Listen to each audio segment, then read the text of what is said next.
Hello everyone, welcome back to Lucknow Nama Academy. Today I'm here with the sixth lecture of Microeconomics Unit 2nd, and the topic is very interesting, which is demand analysis, because economics is nothing without considering demand and supply.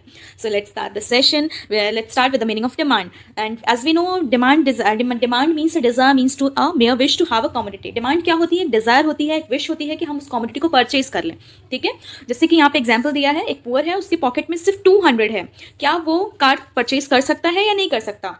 कर सकता है? No, नहीं कर सकता, क्योंकि उसके pocket में कितना है? सिर्फ और सिर्फ 200 है. No, he is not able to purchase the car.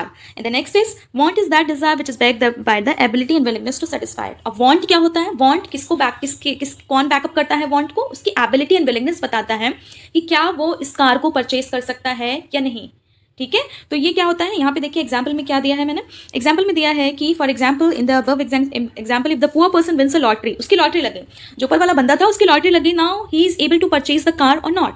Yes, now he is able to purchase the car and fulfil his desire of car.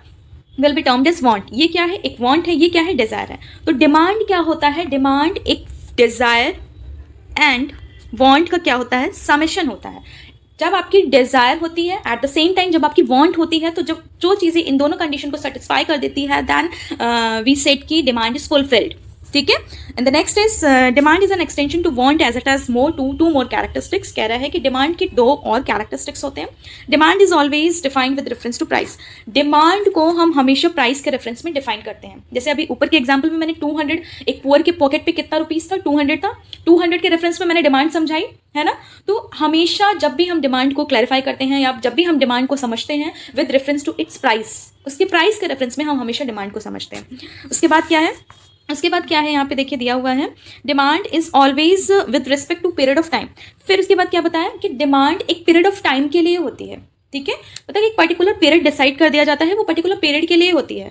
ठीक है, जैसे कि demand for umbrellas is more in rainy season as compare to other season. जैसे कि demand umbrella की जो demand होती है वो रेनी सीजन में ज़्यादा होती है as we are comparing with other seasons. आपको ठंड में अम्ब्रेला की जरूरत नहीं पड़ेगी, लेकिन एट द सेम टाइम आपको समर में जरूरत पड़ सकती है, लेकिन विंटर में आपको ज़्यादा ज़रूरत पड़ सकती है. तो यहाँ पे यही बताया है कि demand is always with respect to a period of time. To sum up, हम सब सारी चीज़ों को जब सम अप करेंगे तो डिमांड की क्या डेफिनेशन निकल कर आती है? डिमांड की डेफिनेशन ये निकल कर आती है कि demand is the quantity of a commodity that a consumer is willing enable to buy. Demand क्या है? एक क्वांटिटी है, एक कमोडिटी. क्वांटिटी किसकी है? कमोडिटी की क्वांटिटी है जो consumer is willing enable to buy, मतलब उसकी विलिंगनेस भी है और उसको खरीद भी सकता है at each possible price during a given period of time. कह रहा है कि जो भी उसका प्राइस है, पॉसिबल प्राइसेस है, ठीक है, नॉट बियॉन्ड द लिमिट. मतलब एक पॉसिबल प्राइस, एक फिक्स लिमिट बता दी गई है कि उस रेंज में ही उसका प्राइस होगा. Then consumer is able to purchase buy that commodity. It is said to a demand. क्या कहलाएगा? वो डिमांड कहलाएगा. अब यहाँ पे क्या देखिए बताया गया है, the definition of demand highlights 4 essential elements of demand. Demand की जो डेफिनेशन अभी हम लोगों ने यहाँ पे पढ़ी है वो 4 डेफिनेशंस को कंप्राइज करता है. जैसे कि quantity of a commodity, quantity को सेटिस्फाई करता है. कंज्यूमर का विलिंगनेस बताता है, कंज्यूमर कितना प्राइस पे कर सकता है वो ये बताता है, और उसका एक पीरियड ऑफ टाइम क्या है, जिस चीज़ की कंज्यूमर डिमांड कर रहा है उस चीज़ की डिमांड कब हो रही है, कब अराइज हो रही है. ठीक है, अब हम क्या समझेंगे? डिमांड 2 तरीके की होती है. ठीक है, टाइप्स. यहाँ पे क्या हमारा पढ़ेंगे? Types of demand. डिमांड 2 तरीके से होती है, एक इंडिविजुअल होती है, एक मार्केट होती है. इंडिविजुअल, जैसे कि हम वर्ड से ही समझ जा रहे हैं कि एक इंडिविजुअल, एक अकेले इंसान की डिमांड क्या है. मार्केट डिमांड में क्या होता है? जब आप एक इंडिविजुअल को कई इंडिविजुअल से समेशन कर देंगे, IN के साथ इस सब का समेशन कर देंगे, तो इट मीन्स कि इट इज मार्केट डिमांड. ठीक है, individual demand, market demand. Individual demand क्या होती है? Individual demand, quantity of a commodity that a consumer is willing and able to buy at each possible price during a given period of time.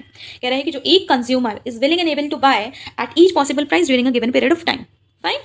And the next is market demand. Market demand क्या होती है आपकी? Market demand आपकी बताती है कि refers to the quantity of a commodity that all consumers. यहाँ पे क्या बताया है? All consumers. ऊपर क्या था? ऑल कंज्यूमर्स नहीं था, लेकिन यहाँ पे क्या था? ऊपर सिर्फ कंज्यूमर था, नीचे क्या है? ऑल कंज्यूमर्स है. जब आपकी मार्केट डिमांड आती है, इट मीन्स कि उस मार्केट में जितने भी कंज्यूमर्स हैं उस प्रोडक्ट की कितनी डिमांड है. इंडिविजुअल डिमांड एक अकेले इंसान की डिमांड. मार्केट डिमांड उस मार्केट में जितने भी कंज्यूमर हैं उन सब का जब समेशन कर देंगे, it means it market demand. Fine, I hope ये क्लियर हो गया होगा आपको. And the next topic is determinants of demand. Determinants of demand. Demand को कैसे हम एनालाइज करते हैं, उसके डिटर्मिनेंट्स क्या क्या होते हैं. तो सबसे पहले हम समझते हैं इंडिविजुअल डिमांड्स के क्या क्या डिटर्मिनेंट्स होते हैं. इंडिविजुअल डिमांड अभी जो आपने ऊपर पढ़ा, इंडिविजुअल डिमांड आपकी कैसे आती है, कैसे बनती है. सबसे पहले हम ये समझ लेते हैं. इंडिविजुअल डिमांड का जो सबसे मोस्ट डिसाइडिंग फैक्टर होता है वो होता है price of the given commodity. सबसे ज्यादा डिसाइडिंग फैक्टर कौन सा होता है? Price of the given commodity. ये क्या बताता है कि it is the most important factor affecting demand for the given commodity. There exist an inverse relationship between price and quantity demanded. यहाँ पे आपको एक चीज समझनी होगी, बहुत ईजी है, बहुत सिंपल है। सिंपल लेंगे तो सिंपल लगेगा, कॉम्प्लेक्स करेंगे तो कॉम्प्लेक्स हो जाएगा, but take it is simple. ठीक है, तो यहाँ पे क्या बताया है कि डिमांड और प्राइस में जो रिलेशन होता है वो क्या होता है? इन्वर्स होता है। इन्वर्स का मतलब क्या होता है? नेगेटिव रिलेशन होता है। जब हमारी डिमांड बढ़ती है तो प्राइस क्या होता है? गिर जाता है। जब हमारी डिमांड कम होती है तो प्राइस क्या होता है? बढ़ जाता है। इसको हम क्या कहते हैं? नेगेटिव रिलेशन कहते हैं और इन्वर्स रिलेशन कहते हैं। फाइन। अब यहाँ पे देखिए यही बताया है कि डिमांड का जो भी प्राइस होता है वो ये बताता है कि कमोडिटी का जो भी प्राइस होता है वो ये बताता है कि उसकी कितनी डिमांड हो सकती है। So demand is price is the most deciding factor of the particular commodities demand. उसके बाद क्या है? देखिए एग्जाम्पल में क्या दिया है यहाँ पे। Example, if the price of the given commodity से टी, मतलब एक एग्जाम्पल ले लिया है यहाँ पे हमने, चाय का एग्जाम्पल ले लिया है, इंक्रीजेस। जैसे कि कमोडिटी का प्राइस, चाय का प्राइस बढ़ रहा है। अब यहाँ पे क्या होगा बताइए? क्या होगा? चाय का प्राइस बढ़ रहा है तो चाय की डिमांड क्या होने लगेगी? फॉल होने लगेगी, गिरने लगेगी। ठीक है। अब the next determinant is price of related goods. Related goods economics में अगर कहीं पे भी यूज हो रहा है, it means it is substitute goods and complementary goods. सबसे पहले आपको ये समझ जाना है कि अगर कहीं पे भी रिलेटेड गुड्स वर्ड यूज हो रहा है, रिलेटेड का मतलब ये होता है या तो वो कॉम्प्लीमेंट्री हो सकता है या सब्सटीट्यूट हो सकता है। And what is substitute and what is complementary? तो सब्सटीट्यूट गुड्स क्या होते हैं? सब्सटीट्यूट गुड्स वो होते हैं जिनको हम एक साथ यूज करते हैं। ठीक है, जैसे कि सब्सटीट्यूट गुड्स वो होते हैं जिनको हम एक के प्लेस पे दूसरा गुड हम यूज कर सकते हैं। जैसे कि यहाँ पे मैंने बताया है, यहाँ पे एक एग्जाम्पल दिया है कि चाय और कॉफ़ी। जैसे कि अगर हमें चाय नहीं मिल रही है लेकिन हमें ड्रिंक लेना है तो हम क्या अपनी नीड को सेटिस्फाई किससे कर सकते हैं? कॉफ़ी से सब्सटीट्यूट कर सकते हैं। ठीक है, एक और एग्जाम्पल लेते हैं, कोल्ड ड्रिंक। कोल्ड ड्रिंक में सॉफ्ट ड्रिंक्स कई तरीके की होती हैं, वो कोका कोला भी हो सकती है, पेप्सी भी हो सकती है, एंड मिरिंडा भी हो सकती है, कई सारी होती है, स्प्राइट होती है।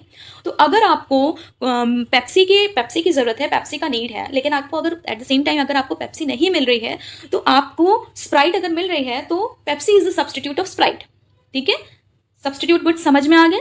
जब आप एक प्लेस पे दूसरे गुड्स का इस्तेमाल कर सकते हैं तो इट मीन्स कि there establishes a positive relationship between these two goods. ठीक है, पॉजिटिव रिलेशनशिप होता है।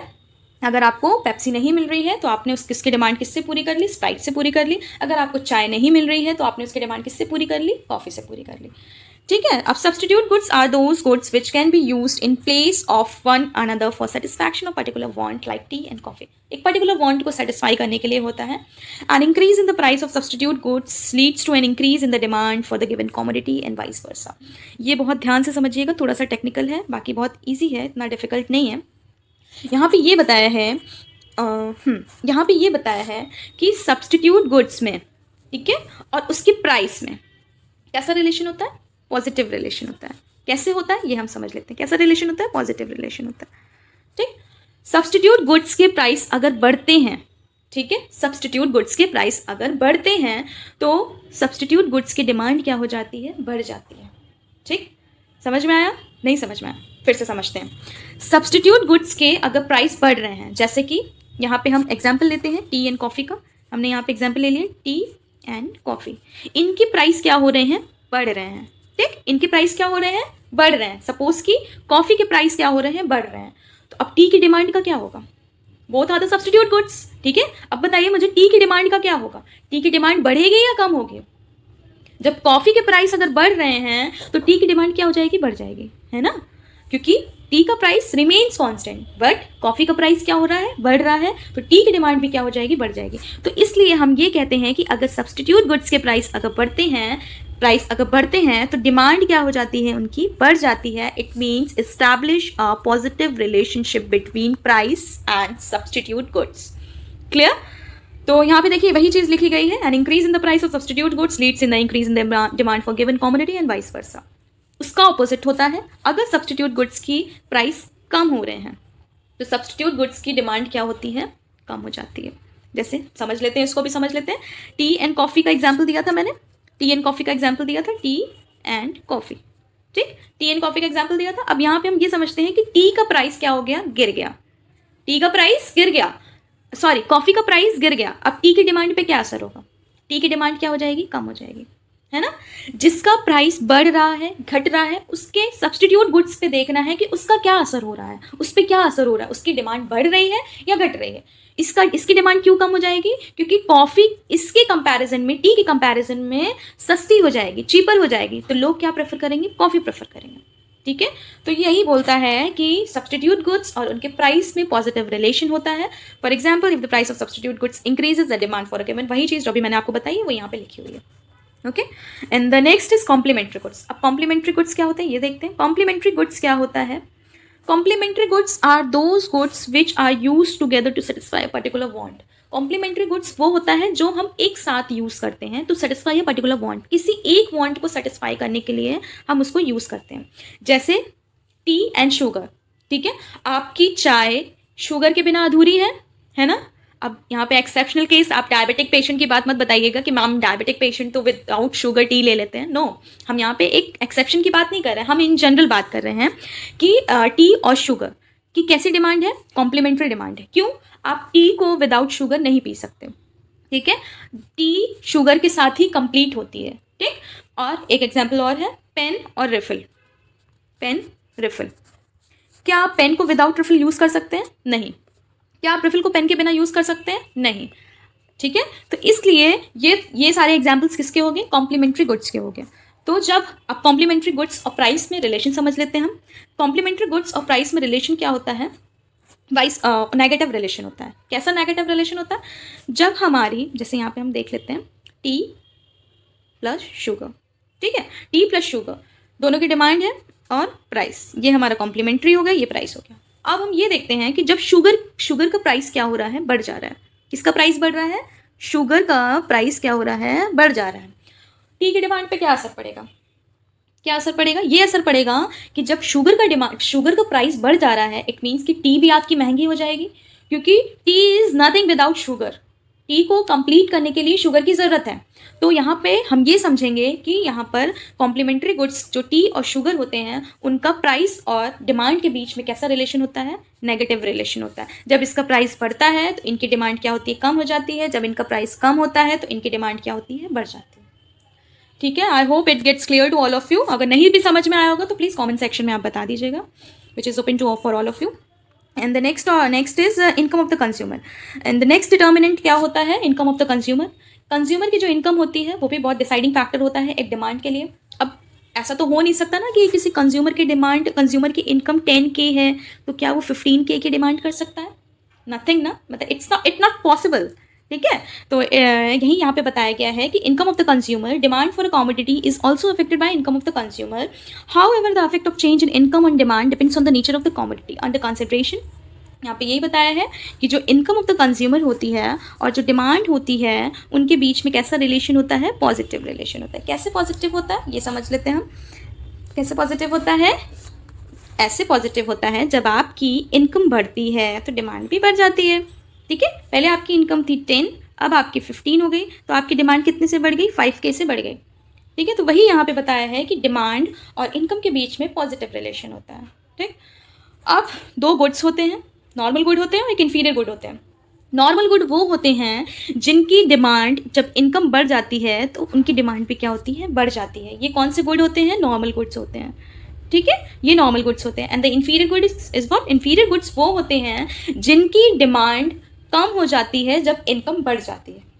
इनकी डिमांड क्या होती है? कम हो जाती है जब इनकम बढ़ जाती है। जैसे कि हम एग्जांपल ले लेते हैं यहाँ पे जौर, बाजरा, इन सब की डिमांड क्या होती है? कम हो जाती है जब किसी एक पर्टिकुलर इंडिविजुअल या कंज्यूमर की इनकम बढ़ जाती है। ठीक है, नॉर्मल गुड, इन्फीरियर गुड समझ में आ गया। नॉर्मल गुड और inferior good income of the consumer में हम लेते हैं कि समझने के लिए कि इनकम और डिमांड का कैसा रिलेशन है। The next is taste and preferences. Taste and preferences बहुत इंपॉर्टेंट है, क्योंकि कंज्यूमर डिमांड किसके अकॉर्डिंग करता है? अपने टेस्ट और प्रेफरेंसेस के अकॉर्डिंग करता है। ठीक है, उसका टेस्ट क्या है, उसके प्रेफरेंसेस क्या है, उसकी प्रायोरिटी क्या है, उसके अकॉर्डिंग कंज्यूमर डिमांड करता है। ठीक है, अब देखिए यहाँ पे क्या बताया है? Taste and preferences of the consumer directly influence the demand for the commodity. They include change in fashions, custom, habits etcetera. कह रहा है कि कंज्यूमर के जो फैशन में चेंज आता है, कस्टम्स एंड हैबिट्स में चेंज आता है, वो सब किस में इंक्लूड होते हैं? टेस्ट एंड प्रेफरेंसेस में इंक्लूड होते हैं। If a commodity is in fashion, कह रहा है कि अगर कोई भी कमोडिटी फैशन में है और is preferred by the consumer, then demand for such commodity rises. जैसे कि बहुत सारी चीज़ों का फैशन आता और जाता रहता है, तो जब भी देखिएगा आप किसी भी चीज़ का फैशन आता है तो उसकी डिमांड क्या होती है, बढ़ जाती है। किसी भी चीज़ का फैशन हो गया तो लोग कहते हैं नहीं आउट ऑफ फैशन हो चुका है, तो उसकी डिमांड क्या होती है, कम हो जाती है। तो यही यहाँ पे बताया कि टेस्ट एंड प्रेफरेंसेस क्या होते हैं, डिमांड को डिटरमाइन करने में डिसाइडिंग फैक्टर होते हैं। उसके बाद क्या है, expectation of change in price in the future. कह रहा है कि चेंज इन प्राइस, अब ये बहुत इंटरेस्टिंग है, ठीक है, इसको बहुत अच्छे से समझिएगा। इंटरेस्टिंग क्यों है मैं ये बताती हूँ कि अगर देखिए आपको एक्सपेक्टेशन है, ठीक है, आपको ये लग रहा है कि आने वाले एक हफ्ते में साल्ट का प्राइस आज 12 रुपीज़ पर पैकेट है, तो आने वाले में उसका प्राइस क्या हो जाएगा, 100 रुपीज़ पर पैकेट हो जाएगा। आप क्या करोगे, उसको स्टोर करने लगोगे ना, स्टोर करने लगोगे, आप जाओगे मार्केट, खरीद के रख लोगे बल्क में, है ना, यही होगा, इट हैपेंस। वही बताया है यहाँ पे कि अगर आपको एक्सपेक्टेशन है कि उस कमोडिटी का प्राइस इन फ्यूचर बढ़ेगा या घटेगा, अगर घटेगा, ये तो मैंने आपको एक बढ़ने का केस बता दिया, अब एक यहाँ पे घटने का भी समझ लेते हैं कि अगर उस कमोडिटी का प्राइस अगर घटेगा तो आप अपनी डिमांड को क्या कर दोगे, पोस्टपोन कर दोगे, कैंसिल कर दोगे कुछ टाइम के लिए। क्यों आप इसलिए पोस्टपोन कर दोगे, आप ये सोचोगे कि जब उसका प्राइस कम हो जाएगा हम तब उसको परचेज कर लेंगे। जैसे ये बहुत होता है गोल्ड के केसेस में आप लोगों ने देखा होगा आपके फैमिली में कि हमारे घर वाले क्या करते हैं, बेसिकली हमारी मम्मा क्या करती हैं कि हमारे जब गोल्ड के प्राइसेस क्या होते हैं, जब कम होते हैं तो वो यही सोचती हैं कि हम आज जो हमें कल गोल्ड खरीदना है हम आज वो खरीद लें। और अगर उन्हें ये एक्सपेक्टेशन रहती है कि आने वाले टाइम में गोल्ड का प्राइस कम होने वाला है, तो वो आज की डिमांड क्या करेंगी, पोस्टपोन कर देंगी कल के लिए। फिर वो कब खरीदेंगी गोल्ड, जब गोल्ड का प्राइस क्या हो जाएगा, कम हो जाएगा। ठीक है, इट इज़ नॉर्मल, ठीक है, ये होता है, ये बहुत रियल लाइफ एग्जाम्पल मैंने आपको दिया है, तो आप लोग ईजिली कनेक्ट कर सकते हो कि क्या expectation of change in price in the future. अब क्या है, change in quantity demanded versus change in demand. Change in quantity demanded क्या होता है, चेंज इन डिमांड क्या होता है, बहुत ये दोनों आपस में एक सिनोनिम्स लगते हैं, बट सिनोनिम्स नहीं है, कंफ्यूज मत होइएगा, ठीक है। अब कंफ्यूज क्यों मत होइएगा, मैं आपको समझाती हूँ, बहुत ईजी वे में समझाऊंगी, आई होप आपको समझ में आ जाएगा। Change in quantity demanded, change in quantity demanded क्या होता है, whenever demand for the given commodity changes due to change in its own price, then such change in demand is known as change in quantity demanded. कह रहा है कि change in quantity demanded तब होता है जब उसके demand में चेंज आता है उसके खुद के प्राइस की वजह से, उसके खुद के प्राइस की फ्लक्चुएशन की वजह से उसकी डिमांड में क्या आता है, चेंज आता है। जैसे कि यहाँ पर पेप्सी की डिमांड थी 20, ठीक है, प्राइस कितना था 10 पर बॉटल, ठीक, 10 पर बॉटल प्राइस था, लेकिन उसकी प्राइस अब कितनी हो गई, 12 हो गई, ठीक, 12 हो गई, पर बॉटल हो गई, तो उसकी डिमांड क्या हो जाएगी, वो भी क्या हो जाएगी, 18 हो जाएगी, कम हो जाएगी। यही अगर 12 की जगह ये क्या हो गया, 8 हो गया, ₹8 पर बॉटल, तो उसकी डिमांड क्या हो जाएगी, 20 की जगह 22 हो जाएगी। समझ में आ गया। तो ये क्या है, change in quantity demanded. Change in quantity demanded क्या होता है, जब आपकी डिमांड किसकी वजह से चेंज होती है, खुद उस कॉमोडिटी की प्राइस फ्लक्चुएशन की वजह से जब उसकी ही डिमांड में चेंज आता है, तो ये क्या होता है, चेंज इन क्वांटिटी डिमांडेड होता है। अब चेंज इन डिमांड क्या होता है, ये भी देख लेते हैं। चेंज इन डिमांड क्या होता है, whenever demand for the given commodity changes due to factors other than price, then such change in demand is known as change in demand।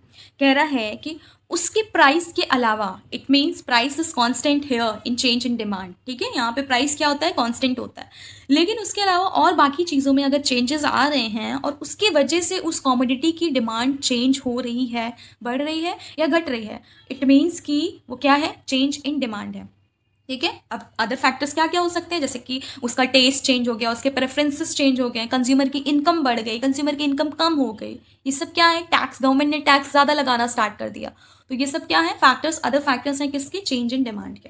Clear. अब डिटर्मिनेंट्स ऑफ मार्केट डिमांड, जो भी अभी आपने individual demand के determinants पढ़े वो तो होंगे ही, लेकिन उसके अलावा और भी डिटर्मिनेंट्स होते हैं मार्केट डिमांड के, तो वो हम देख लेते हैं। Size and composition of population सबसे इंपॉर्टेंट फैक्टर होता है ये, ठीक है। Size market demand for a commodity is affected by size of population in the country. Increase in population raises the market demand. तो मार्केट डिमांड आपको पता है कि size and composition of population पे डिपेंड होता है, कितनी पॉपुलेशन है, उसका कॉम्पोजिशन क्या है, कितने मेल है कितने फीमेल है, उसके अकॉर्डिंग कॉमोडिटी की डिमांड बताई जाती है, ठीक है। तो ये बहुत बड़ा डिसाइडिंग फैक्टर होता है size and composition of population एक मार्केट डिमांड में, ठीक है। इंडिविजुअल डिमांड में ये नहीं आता है, इसको ध्यान रखिएगा आप। उसके बाद नेक्स्ट है season in weather. Season in weather के अकॉर्डिंग लोग डिमांड करते हैं, जैसे कि जैकेट्स एंड स्वेटर्स के डिमांड हम कब करते हैं, विंटर में करते हैं। अम्ब्रेला की डिमांड हम कब करते हैं, रेनी सीजन में करते हैं। सनस्क्रीन की डिमांड हम कब करते हैं, समर में करते हैं। तो ये होता है आपका सीजन इन वेदर। सेकेंड हो गया। थर्ड क्या है, distribution of income. Distribution of income आप कैसे समझोगे कि अगर आपने इनकम को इक्वली डिस्ट्रीब्यूट किया है, ठीक है, अगर आपने इक्वली डिस्ट्रीब्यूट किया है इनकम को थ्रू ऑफ द इकोनॉमी, तब आपकी जो मार्केट डिमांड होगी वो स्टेबल होगी, मतलब सबकी इक्वली होगी, सबका इक्वल होगा। लेकिन अगर आपने इनकम का डिस्ट्रीब्यूशन इक्वली नहीं किया है, तब आपकी हो सकता है किसी कम्युनिटी की डिमांड ज़्यादा है, किसी एरिया में डिमांड किसी चीज़ की ज़्यादा है, किसी एरिया में किसी चीज़ की डिमांड बिल्कुल है ही नहीं। क्यों यहाँ पे ऐसा क्यों होता है? क्योंकि distribution of income is not equal. तो ये चीज़ें हैं। बाकी आप लोग डिमांड फंक्शन हम नेक्स्ट लेक्चर में कवर करेंगे। बाकी अगर आपको किसी भी चीज़ में कोई डाउट होगा तो प्लीज़ कमेंट सेक्शन में बताइएगा। So bye bye, take care, have a nice day.